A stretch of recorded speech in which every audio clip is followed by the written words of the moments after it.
আসসালামু আলাইকুম। সবাই কেমন আছেন? আশা করি সবাই ভালো আছেন। আজ আপনাদের জন্য আবারও আরেকটি নতুন গল্প নিয়ে আসলাম। আশা করি গল্পটি আপনাদের ভালো লাগবে। তাহলে চলুন শুরু করা যাক। আমি কোলবালিশকে আরেকটু শক্ত করে জড়িয়ে ধরলাম। মহিন নিশ্চয়ই আমার দিকে রাগান্বিত হয়ে তাকিয়ে আছে। থাকুক, আমার কি? আমি ভয় পাই না। ওর কি একার রাগ আছে নাকি? আমার নেই? বাসর রাতে কেউ এমন করে? না হয় একটা মিথ্যা কথা ভুলে বলেই ফেলেছি, তাই বলে এমন করবে? এতক্ষণ যার কথা বলছি সে হলো আমার স্ত্রী। আজই আমাদের বিয়ে হয়েছে। বিয়ের রাতে শুধু একটা মিথ্যে কথা নিয়ে সে কি কাণ্ড! সে আমার সাথে যা করলো তার জন্য আমি একটু প্রস্তুত ছিলাম না। এরপর যা হলো আমার সাথে। আমার নাম রাতুল, পড়াশোনা মাস্টার কমপ্লিট করেছি। এখন ছোটখাটো একটা জব করি। ফ্যামিলিতে মা বাবা, আমার ছোট বোন আর আমি আছি।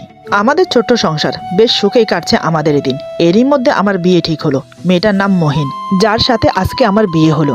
আর আজ আমাদের বাসর রাত। বিয়েটা পারিবারিকভাবেই হয়েছে। বিয়ের পূর্বে যে কয়দিন সময় ছিল সেই কয়দিনে মেয়েটাকে অনেকটা পটিয়ে ফেলেছি। আমার অবশ্য মেয়ে পটানোর অভিজ্ঞতা বেশ ভালোই আছে। আগেও দুটোকে পটিয়েছি। সেই সুবাদে কিছুটা অভিজ্ঞতা আছে আমার। মনে মনে খুব আনন্দিত। অনেক সাধনার পর আজ বাসর রাতের স্বাদ পেতে চলেছি। তাই কিন্তু আমি ভাবতে পারিনি বাসর ঘরে আমার জন্য এমন কিছু অপেক্ষা করছে, যা আমি কল্পনাতেও ভাবিনি। আমি তো মনের খুশিতে ধীর পায়ে বাসর ঘরে গমন করলাম। রুমে প্রবেশ করে দরজা লাগিয়ে দিলাম। এক পা করে ওর সামনে গিয়ে বসলাম। ও যখন আমাকে সালাম করে বিছানায় বসলো ততক্ষণ পর্যন্ত সবকিছু ঠিকঠাকই ছিল। কিছু বিষয় নিয়ে ওর সাথে কথা বলছিলাম। হঠাৎ করেই ও বলে ওঠে, তোমার সাথে একটা কথা বলার ছিল। আমি ওর গম্ভীরতা দেখে উভয় দিয়ে বললাম, বলো, সমস্যা নেই। আমি ভেবেছি সাধারণ কোনো ব্যাপার নিয়ে কথা বলবে ও, কিন্তু আমাকে অবাক করে দিয়ে মেয়েটা হুট করেই বলে, তুমি কি আগে কখনো প্রেম করেছো? আমি চট করে ওর দিকে তাকালাম। চেহারায় গম্ভীরতার ভাব এখনো কাটেনি। তাই মৃদু হেসে ওকে বললাম, কি যে বলো না, আমি আর প্রেম কোথায় কি! আমি এসবে কখনোই জড়াইনি। এসব একদম ভালো লাগে না আমার কাছে। আমার কথা শুনে ওর চেহারার গম্ভীর ভাব কেটে গেল। তারপর কপট রাগ নিয়ে আমার দিকে তাকালো। এরপর বলে, সত্যি তো? আমি বললাম, আরে হ্যাঁ সত্যি, আমি মিথ্যে বলি না কখনো। সে আমাকে বলে, আরেকবার ভেবে দেখো। আমি কিছুটা আঁচ করতে পারছি যে মহিন আমার মিথ্যেটা ধরে ফেলছে, কিন্তু ও তো আমার মিথ্যেটা ধরতে পারার কথা না। তাহলে আমি ছোটখাটো মিথ্যে বেশ ভালোই বলতে পারি, কেউ কখনোই ধরতে পারেনি। এই শেষমেশ যদি নতুন বইয়ের কাছে ধরা খাই তাহলে আর উপায় নেই। মান সম্মান সব ধুলোয় মিশে যাবে। না, তা হতে দেওয়া যাবে না।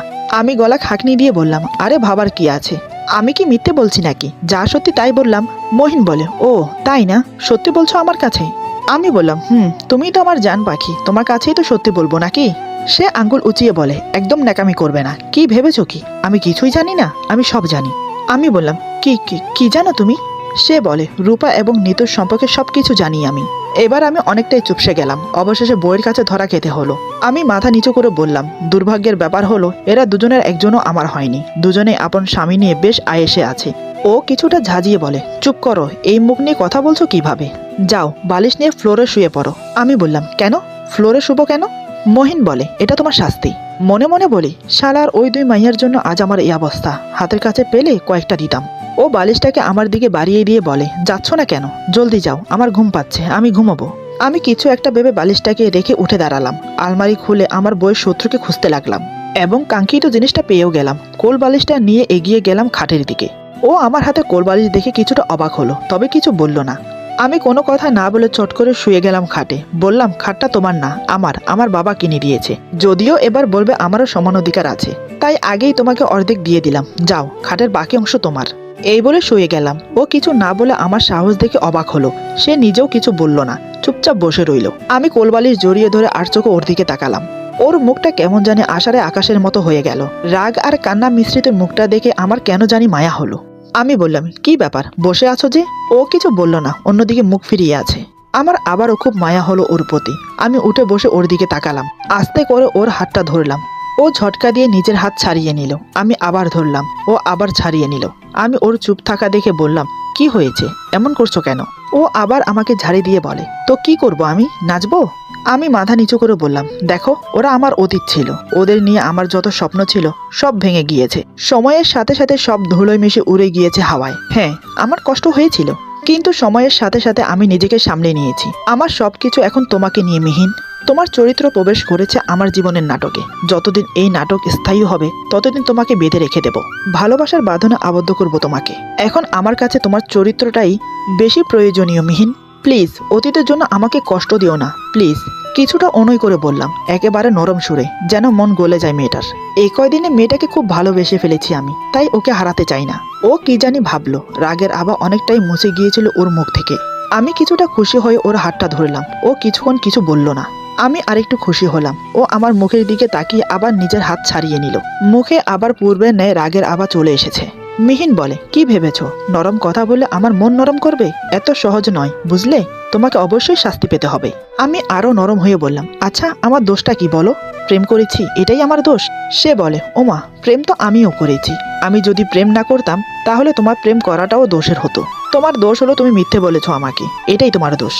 এবার আমি অবাক হয়ে বললাম, এই তুমি প্রেম করেছো? সে বলে, করেছি তো। তুমি করতে পারো, আমি পারি না? আমি বললাম, তুমি আমাকে আগে বলনি কেন? সে বলে, কেন? আগে বললে কি বিয়ে করতে না? আর তাছাড়া তুমিও তো আমাকে আগে বলনি। আমি কিছু বললাম না, কিছু সময় চুপ করে রইলাম। মিহিনও কিছু বলছে না, চুপ করে আছে। আমি আর চোখে তাকে একটু দেখলাম। আমি বললাম, তাহলে হিসেব অনুযায়ী তুমিও আমাকে মিথ্যা বলেছো, আর তাই তোমাকেও শাস্তি পেতে হবে। সে বলে, ও মা, আমি আবার কখন মিথ্যা বললাম? তুমি কি আমাকে কখনো জিজ্ঞেস করেছো নাকি? আমি আটকে গেলাম। আসলে আমি বোকা, বড্ড বোকা আমি। আমি কিছুই বললাম না, চুপ করে রইলাম। মিহিনের দিকে তাকিয়ে দেখি মিহিনও চুপ করে আছে। আমি আবার বললাম, আচ্ছা তোমরা কি প্রতিদিন দেখা করতে, দূরে কোথাও ঘুরতে যেতে? ও হয়তো বুঝতে পেরেছে আমি কি বলতে চাইছি। সে বলে, আরে না, ওর সাথে আমার ফেসবুকে পরিচয় হয়, কখনো সামনাসামনি দেখা হয়নি। শুধু কয়েকটা ছবি দিয়েছে ও আমাকে। আর খুব ভালো গল্প ও কবিতা লিখতো সে। আমি রীতিমতো ওর একজন ভালো পাঠিকা ছিলাম। এর থেকেই প্রেম হয়। কিন্তু হঠাৎ একদিন সবকিছু কালো হয়ে গেল। আমাকে না জানিয়ে আমার নীল আকাশটাকে কালো করে কোথায় হারিয়ে গেল শয়তানটা। অনেক খুঁজেছি, ফোনও দিয়েছি, কিন্তু সব জায়গায় আমাকে ব্লক করে ও। কালো করে দেয় আমার দুনিয়াকে। তুমি যেমনটা ভাবছো তেমন কিছুই হয়নি। আমি বাকরুদ্ধ হয়ে ওর দিকে তাকিয়ে রইলাম। সাদা মুখটা ফ্যাকাশে হয়ে গেছে। চোখগুলো চিকচিক করছে ওর, যেন কয়েক ফোঁটা জল এখনই গাল বেয়ে পড়বে। আমি চট করে ওর হাতটা ধরলাম। খুব শান্তভাবে বললাম, সরি। আমি কয়েক মুহূর্ত ওর হাতের দিকে তাকিয়ে রইলাম। না, ও এবার হাত ছাড়িয়ে নিচ্ছে না। আমার কাছে কেন জানি ভালো লাগলো। আমি ওর দিকে ভালো করে তাকালাম। ও আঙ্গুল দিয়ে চোখের কোণাটা মুছলো। এক ফোঁটা জল যেন পড়তে না পারে তার চেষ্টা। মেয়েটার মুখটা কেন জানি কালো হয়ে আছে। ও ঠোঁটের দিকে চোখ যেতেই দেখলাম গোলাপি ঠোঁটটা কেমন জানি শুকিয়ে আছে। আগে তো এমন ছিল না। আগে ওর ঠোঁট জোড়া দেখলে আমার খুব ইচ্ছে হতো ওকে একটা চুমো খাই, কিন্তু ভয়ে পারিনি। আমি ওর গোলাপি ঠোঁটটার দিকে তাকিয়ে রইলাম। আমার কি হলো আমি জানি না। আমি হঠাৎ করে ওর ঠোঁটে একটা চুমো খেলাম। শুকনো ঠোঁটটা ভিজিয়ে দিলাম। ও হয়তো ব্যাপারটা আগেই বুঝেছে, কিন্তু তার আগেই আমি ওকে চুমো দেই। নরম ঠোঁট জোড়ার মিলনে কেমন যেন অতৃপ্ত স্বাদ পেলাম। খুব ইচ্ছে হলো আবার খাই, কিন্তু মহারানী যেভাবে তাকিয়ে আছে যেন আস্ত খেয়ে ফেলবে। আমি ওটাকে অপেক্ষা করে ওর দিকে এমনভাবে তাকালাম যেন কিছুই হয়নি। আমি বললাম, জীবনে অনেক সময় পাবা আমাকে শাস্তি দেওয়ার, যত পারো দিও, আমি মাথা পেতে নেব। অন্তত আজকে আমাদের বাসর রাতে এমন করো না, প্লিজ শুয়ে পড়ো। এই বলে আমি কোলবালিশটাকে জড়িয়ে ধরে শুয়ে পড়লাম। ও কপট রাগ নিয়ে আবার আমার দিকে তাকিয়ে আছে। আমি বললাম, কি ব্যাপার, ঘুমাবে না? ও কিছু বলল না। কিছুক্ষণ পর হুট করে আমার কোলবালিশ টানতে শুরু করলো। আমি বোকার মতো ওর দিকে তাকিয়ে বললাম, এই এই মিহিন, করছো কি? কোলবালিশ টানছো কেন? ও টানাটানি ছেড়ে রাগি সুরে বলে, তুমি কোলবালিশ নিয়ে শুয়ে আছো কেন? আমি বললাম, তো কি করব, এটাই তো আমার একমাত্র সম্বল। ও বলে, তো আমাকে নিয়ে আসছো কেন? আমি বললাম, তোমাকে তো এনেছিলাম কোলবালিশের পরিবর্তে, কিন্তু তুমি তো আর সেটা হচ্ছ না, তাই কোলবালিশই আমার সম্বল। সে বলে, সরাও এটা, আমি ঘুমাবো। আমি বললাম, ঘুমাও না, পাশেই তো জায়গা আছে। সে বলে, না, আমি ওখানে ঘুমাবো না, তোমার বুকে ঘুমাবো, সরাও এই কোলবালিশ। আমি কোলবালিশ সরিয়ে অতীব খুশি হয়ে বললাম, কি ব্যাপার বউ, আমাকে ক্ষমা করে দিয়েছো বুঝি? সে ঠোঁট বেঁকিয়ে বলে, হা হা হা, ক্ষমা? কাল সকাল থেকেই দেখবে ক্ষমা কাকে বলে। আমি অসহায় হয়ে ওর দিকে তাকিয়ে আছি। সুখের দিন শেষ, তেজপাতার দিন শুরু, কি আর করব। আমি মৃদু হেসে বললাম, সে দেখা যাবে, আসো ঘুমাও। এই কথা শুনে সে কোলবালিশটা নিচে ফেলে আমার বুকে এসে মাথা গুজে। অদ্ভুত শান্তির শিহরণ বয়ে গেল আমার হৃদয়ে। খুব ভালো লাগছে। আমি জড়িয়ে ধরে বললাম, একটা জিনিস চাইবো, দিবা? সে বলে, কি? আবার চুমু খেতে মন চাইছে, তাই না? আমি তখন তোমার চোখ দেখেই বুঝেছি তোমার এখনো স্বাদ মিটেনি। আমি বললাম, বুঝতেই যখন পারছো তখন দাও না। এই কথা শুনে সে আমার বুক থেকে মাথা উঁচিয়ে বলে, পাবে, এক শর্তে। আমি কিছুটা বিব্রত হয়ে বললাম, আবার কিসের শর্ত? সে বলে, তোমাকে শপথ করতে হবে। আমি বললাম, কিসের জন্য? সে বলে, কিছুক্ষণ পরেই টের পাবে। কি, প্রস্তুত? আমি কিছুটা অপ্রস্তুত হয়ে বললাম, প্রস্তুত। সে বলে, বলো আমি। আমি বললাম, বলো আমি। মিহি বলে, রাতুল, একদম ফাজলামো করবে না। আমি মুচকি হেসে বললাম, আচ্ছা ঠিক আছে। মিহি বলে, বলো আমি। আমি বললাম, আমি। মিহি বলে, আমার বউ থাকতেই। আমি বললাম আমার বউ থাকতে। মিহিন বলে অন্য কোনো মেয়ের দিকে খারাপ নজরে। আমি বললাম এই ছি ছি ছি, আমি এত খারাপ না। মিহিন বলে সেটা আমি ভালো করেই জানি, এখন যা বলতে বলছি বলো। আমি বললাম আচ্ছা কি জানি বলছিলে। মিহিন বলে অন্য কোনো মেয়ের দিকে খারাপ নজরে তাকাবো না। আমি বললাম অন্য কোনো মেয়ের দিকে খারাপ নজরে তাকাবো না। মিহিন বলে এবং তাদের বোনের চোখে দেখবো। আমি বললাম এই আমার আর বোন লাগবে না, যেটা আছে ওটার জ্বালায় বাঁচি না আবার। মিহিন বলে রাতুল। আমি বললাম আচ্ছা ঠিক আছে বলছি, তাদের বোনের চোখে দেখবো। এবার হয়েছে? মিহিন বলে এই তো গুড বয়। আমি বললাম দাও দাও, আমার আর তর্স হয়েছে না। মিহিন বলে কি দেব? আমি বললাম সে কি ভুলে গেলে নাকি, মনে নেই কি বলেছিলে? মিহিন বলে ও আচ্ছা, তুমি কি বোকা। আমি বললাম তোমার জন্য অনেকটাই। মিহিন বলে তুমি কি কখনো দেখেছো ফল গাছ থেকে ফল আপনা আপনি কারোর মুখে আসতে? গাছ কি এসে ফল দিয়ে যায়? আমি বললাম না, পেরে খেতে হয়। মিহিন বলে তবে তাই করো না, পেরেই খাও, যত খুশি তত। আজকে বাংলা লিঙ্ক দামে পাবে। আমি ওর কথা শুনে ওকে আরো কাছে টেনে বললাম আর কি লাগে, অফার যেহেতু আছেই হাতছাড়া না করাই ভালো, কি বলো? যত খুশি ততবার। এই বলে আমি ওর উপর ঝাঁপিয়ে পড়লাম, আমাকে আর কে আটকায়। ওকে জড়িয়ে ধরে যত খুশি তত ওর গোলাপি ঠোঁটে কিস করতে থাকি। মিহিন আমাকে শক্ত করে জড়িয়ে ধরে, আমার যেন তৃষ্ণাই মিটছে না। আমি ওর ঠোঁটে গালে কপালে মনের মতো করে কিস করতে থাকি। আমরা দুজন আলিঙ্গনবদ্ধ হয়ে একাকার হয়ে আছি। দুজনেই উত্তেজনার সীমানায় এসে পড়লাম। মিহিন বড় বড় করে নিঃশ্বাস ছাড়ছে, সে যেন উত্তেজনায় মগ্ন হয়ে আছে, তা তার চোখ মুখ দেখেই বোঝা যাচ্ছে। আমি ওর কানের কাছে বললাম তোমার অনুমতি পেলেই আমি এখন শারীরিক সম্পর্কে লিপ্ত হতে চাই, তোমার কি মত? মিহিন বলে গাধার মতো একটু পরপর কি প্রশ্ন করো আমাকে, সবকিছু কি আমিই বলে দেব?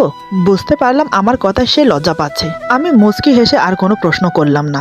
অনুমতি যখন আছে তখন মনের মতো করে আদর করি। তারপর দুজন সঙ্গমে লিপ্ত হলাম। বিয়ের 6 মাস পেরোলো, কিন্তু আমি আমার প্রিয় বন্ধু কোলবালিশটার কোনো খোঁজ পেলাম না। কোথায় যে লুকিয়ে ফেললো মেয়েটা কে জানে। আজকের গল্প এখানে সমাপ্ত। আশা করি গল্পটি আপনাদের ভালো লাগবে। যদি ভালো লাগে তাহলে লাইক, কমেন্ট এবং সাবস্ক্রাইব করে আমাদের পাশে থাকুন। পাশে থাকা বেল আইকন প্রেস করে দেবেন, তাহলে আমাদের নিত্য নতুন ভিডিও আপনাদের কাছে পৌঁছে যাবে। সবাই ভালো থাকবেন, সুস্থ থাকবেন। আল্লাহ হাফেজ।